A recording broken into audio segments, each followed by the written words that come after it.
Welcome to Airborne Flight Training. Coming up on this week's episode, Delta offers pilot career path for college students. Akran Aviation returns training programs and launches scholarship. FAA issues spatial disorientation recommendation.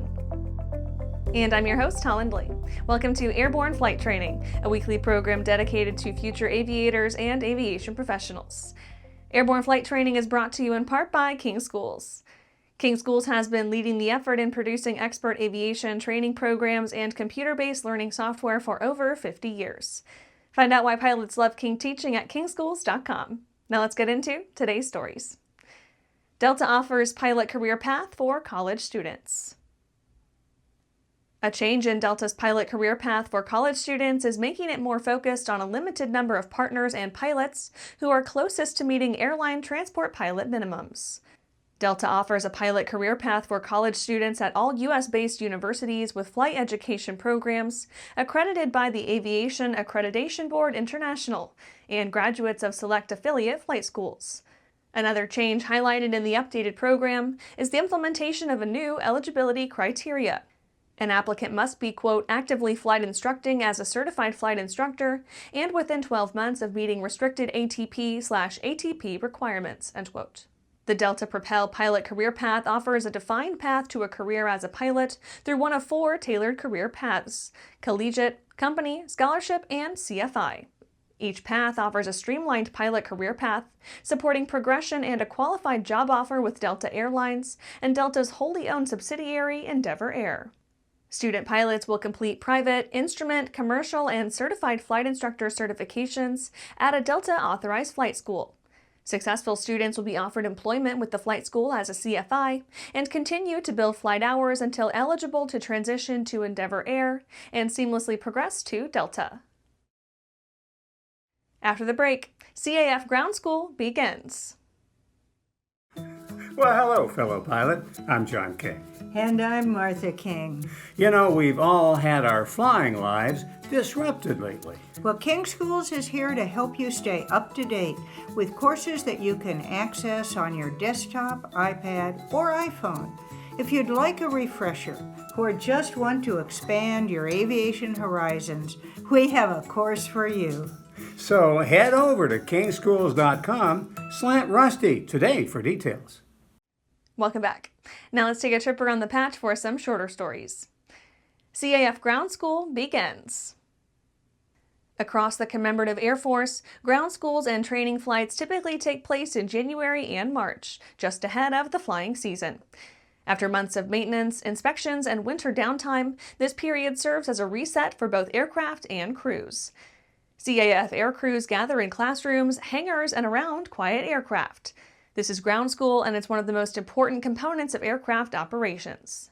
CAF Ground School is not limited to lectures or slides. It's immersive, practical, and aircraft specific. ALPA Vows continued safety push 1 year after DCA. Captain Jason Ambrosi, president of ALPA, issued a statement commemorating the 1-year anniversary of the tragic accident involving PSA Flight 5342 near Reagan National Airport. Quote, "Today marks 1 year since we lost 67 lives, a loss that sent shockwaves through our union, our industry, and the entire aviation community. It was the first fatal accident involving a U.S. passenger airliner in nearly 16 years. It's hard to find the words that capture what this day truly meant." Nebraska pilot earns Master Pilot Award. Former Civil Air Patrol Nebraska Wing Commander Colonel Daryl Nelson has received the FAA's Wright Brothers Master Pilot Award, a distinction earned by fewer than 1% of pilots in the United States. The FAA established the Master Pilot Award to recognize aviators who have demonstrated 50 years of safe flight operations, professional skill, and consistent adherence to national safety standards. Recipients are entered into the FAA's Permanent Roll of Honor in Washington, D.C. The award is considered the highest civilian recognition the FAA presents to a pilot. Flight simulator training in Thailand. A new agreement has been signed to provide Airbus A320 full flight simulator training between Royal Brunei Airlines and Akran Aviation.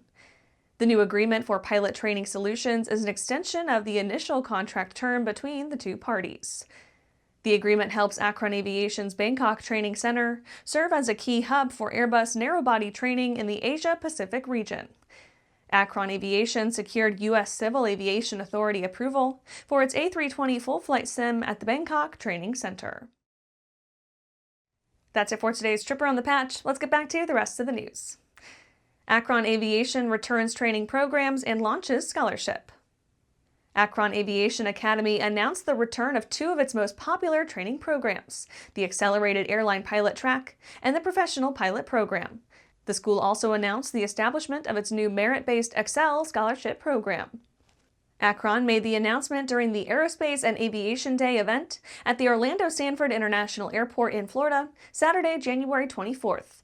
That brought together students, educators, aviation professionals, and community leaders to explore careers in aviation and aerospace. The two programs have collectively launched the careers of hundreds of pilots and are designed to meet the needs of motivated students who seek a direct and structured pathway to the airlines. The AAPT provides a fast, structured path from 0 hours of flight time to airline readiness, while the PPP is a more flexible route for those aspiring pilots who want a well-rounded foundation in both technical flying skills and professional aviation standards. The Excel Scholarship is designed to reward consistency, professionalism, and strong academic and flight performance. It's awarded to students with the highest performance record throughout training to help reduce financial burdens while encouraging excellence from day one. After these messages, FAA issues Spatial Disorientation recommendation. For over 30 years, the massive Sport Plane Resource Guide has provided expert, credible information, evaluations, and critical analysis of all that the sport aviation world has to offer. The all-new digital Sport Plane Resource Guide is coming with extensive multimedia features that are constantly updated, an even more comprehensive online guide to all things sport aviation. Available soon. www.sportplane.com. Direct Fly USA proudly introduces the new Alto NG, a single-engine, two-seat light sport aircraft for the North American market. This simple, all-metal aircraft design provides low-maintenance cost, easy, comfortable access, and responsive flight controls. Equipped with the Rotax 912 engine and a ballistic parachute, the Alto NG is reliable and safe. Learn more about the Alto NG at directflyusa.com. Welcome back. FAA issues Spatial Disorientation recommendation. The FAA has issued what is called an Information for Operators, recommending all pilots receive training in spatial disorientation. The FAA said in the recommendation, quote, "Given that approximately 80% of all aviation accidents involve human factors, the FAA recommends a greater focus on SD training beyond the scope of current guidelines. SD training should emphasize avoidance of conditions where SD can occur, as well as recognition of onset and recovery from SD events. SD training should include the types of trainings, training methods, and special emphasis areas," end quote. The types of training should include scenario-based training to include unexpected scenarios that mimic real-life situations where disorientation may occur to cultivate practical flying skills in an operational environment. Maneuver-based training should focus on isolated single events or maneuvers in a controlled environment. By doing this, pilots can gain a deeper understanding of how these situations can lead to SD and learn effective strategies to recognize, counteract, and recover from such disorientation. The NTSB recommended the FAA convene a panel to evaluate SD simulation technologies to determine which are most effective for training pilots to recognize and mitigate SD. The Spatial Disorientation Training Workgroup submitted its report to the FAA in January 2023. And that's our show for today. You can catch episodes of Airborne on YouTube, Roku, or Fire TV. Just search for Aero-News or Airborne. And don't forget to follow us on social media. Thanks for watching.